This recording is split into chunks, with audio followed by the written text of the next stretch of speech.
que le vamos a consultar. Belfor Brizuela, secretario de Derechos Humanos. Una reflexión en este día tan especial, el Día del Detenido Desaparecido. Bueno, primero valorar que este reconocimiento internacional fue peleado, luchado, planteado por el Estado argentino en su momento y que tiene que ver con la historia y las políticas de Estado que llevó a cabo la nación argentina a partir sobre todo desde el año 2004, 2003 y que creo que se han consolidado más allá de algunas situaciones que vivimos hoy en el presente. Creemos que ya es un patrimonio de los argentinos y un patrimonio de la humanidad entera. Justamente eso es lo que sobresale en este Día Internacional del Detenido Desaparecido.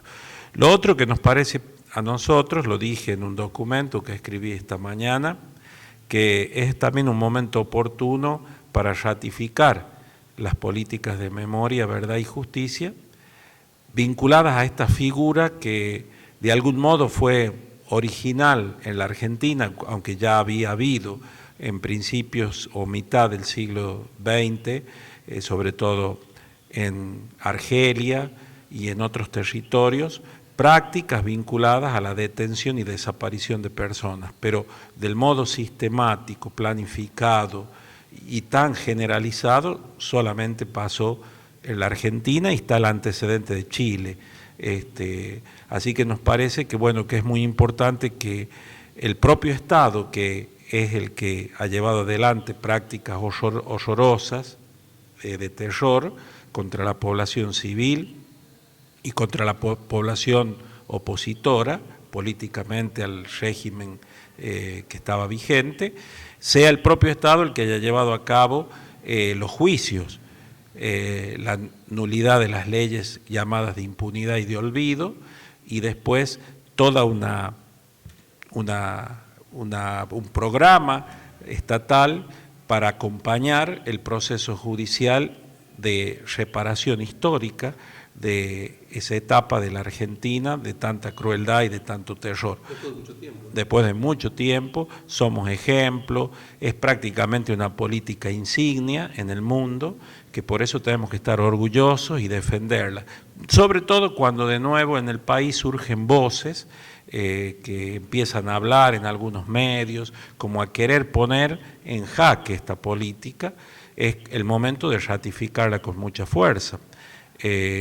Tanto en los contenidos educativos, por ejemplo, sabemos que la Ley de Educación de la Argentina, después mediante resolución ministerial, se ha establecido como un contenido prioritario el contenido del terrorismo de Estado y del holocausto judío, equiparado esas dos situaciones de la historia de la edad contemporánea, ¿no? Y bueno, y también profundizar en algunos conceptos que están siendo puestos en tela de juicio. Un concepto es de que acá no hubo guerra sucia, porque las guerras se declaran y incluso ellas mismas tienen legislación que hay que respetar. Y las guerras no son ni sucias ni limpias, son siempre sucias, por un lado. Pero la guerra es cuando una nación se enfrenta a otro estado invasor, cosa que en la Argentina nunca pasó. Entonces, negar rotundamente el concepto de guerra sucia que se ha deslizado en estos últimos tiempos. En segundo lugar, negar también otro eufemismo que trata de generar políticas de impunidad. ¿Cuál es el eufemismo de decir que hubo excesos y errores? Acá no hubo excesos y errores, hubo un plan sistemático que está calificado penalmente y que tiene una razón de ser, que es la doctrina de la seguridad nacional, una doctrina que es un totalitarismo denunciado y condenado en el mundo, condenado incluso por la Iglesia allá por los años 80, a través del documento de Puebla. Y por otro lado, también otra de las cuestiones que queremos zanjar y dejar totalmente desechadas es la teoría de los dos demonios, como si hubiesen estado disputando en el territorio argentino dos males, Acá no ha habido dos males, ha habido un terrorismo planificado desde el Estado de un modo clandestino y después legal, que atropelló contra la militancia social, política, cultural, artística. Fíjense cómo podemos decir que sea un demonio, por decirle un caso que nos toca de cerca. Los curas de Chamical eran demonios, el obispo Angelelli era demonio, el laico Wenceslao Pedernera, que era un militante cooperativista, era demonio, los cientos de riojanos, como el doctor Mercado Luna, el profesor Ortizosa, el profesor Mario Aciar, jóvenes que militaban en una agrupación política o que participaban en un grupo juvenil, eran demonios, y ellos son los que sufrieron la acción terrorista del Estado.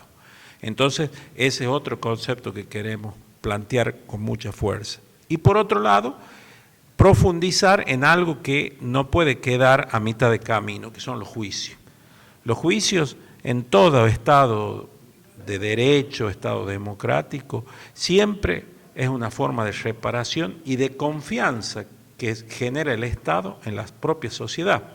Si uno los juicios los tapa, impide que se desarrollen, no garantiza el debido proceso que está garantizado por la Constitución Nacional para todo ciudadano argentino, el derecho de defensa en juicio, incluso de los imputados, y no permite que avancen financiándolos, garantizando tribunales probos en todo el territorio del país y generando los recursos propios del Estado para que los juicios se hagan, bueno, entonces estaríamos en una suerte de estado de impunidad.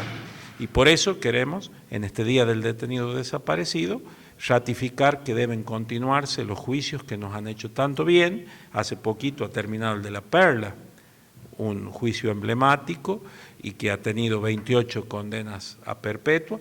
Y el otro punto que queremos también expresar como una forma de hacer una democracia más transparente y genuina es el tema de que las condenas de los juicios, especialmente de delitos graves, deben ser con cárcel efectiva. No puede naturalizarse, hacerse como una costumbre el privilegio. El privilegio es una excepción, y una excepción que puede ameritar la situación de salud de un prisionero, lo contempla el Código Penal, pero no puede ser la lógica común, porque entonces estaríamos frente a delitos condenados, pero que en realidad no se cumplen. Entonces eso generaría de nuevo una indefensión de la propia sociedad. Y por eso ratificamos, hemos dicho, por el caso de Checolat particularmente, ahora hasta el propio Estado Nacional ha presentado un recurso de revocatoria de la decisión judicial y de reconsideración de este privilegio del arresto domiciliario. Finalmente, Pocho, para ser breve, sí. Justo se está dando este debate en un momento que se está cuestionando a la policía a través de casos como esta muerte dudosa en la comisaría tercera por posibles abusos de la misma policía. Después también hay un caso que ha sido denunciado y que por el cual el ministro de Gobierno salió a hacer declaraciones de alguna forma sin nombrarlo en contra suya, ¿no? Diciendo pues, que se adelantó en los hechos por este tema de la teteada masiva que se generó a partir de un hecho donde supuestamente participó la policía. ¿Qué reflexión le da finalmente este tema? Primero por el tema de que no se tratan los códigos todavía para modificarlos, sí. Bueno, y finalmente que un hecho específico. Lo hemos dicho sin número de veces de la Secretaría de Derechos Humanos, que el tema de la policía es no la policía como institución que respetamos y que la queremos subordinada al poder político y a la democracia y a la ley y a los derechos humanos.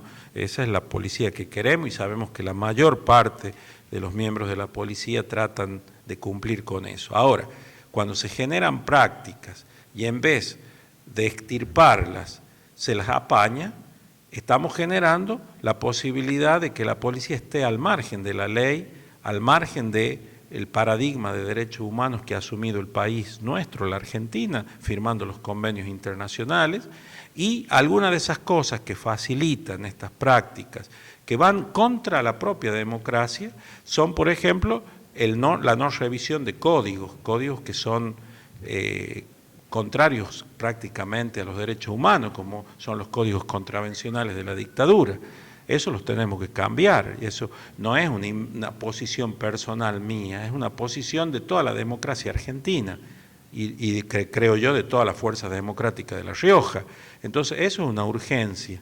Y mientras no se cambie eso, vamos a seguir facilitando prácticas abusivas que dañan nuestra democracia, especialmente por parte de las fuerzas de seguridad. Lo hemos denunciado en el caso que vos dices, reciente de Rolando Bazán, pero antes lo denunciamos en el caso de 2 periodistas, anteriormente de jóvenes que en la calle se han hecho procedimientos incluso involucrando a los propios progenitores de los chicos, y es la preocupación, fíjate, hay un documento de la Iglesia de La Rioja donde plantea la problemática de la violencia institucional y el daño que se le está haciendo a nuestros jóvenes.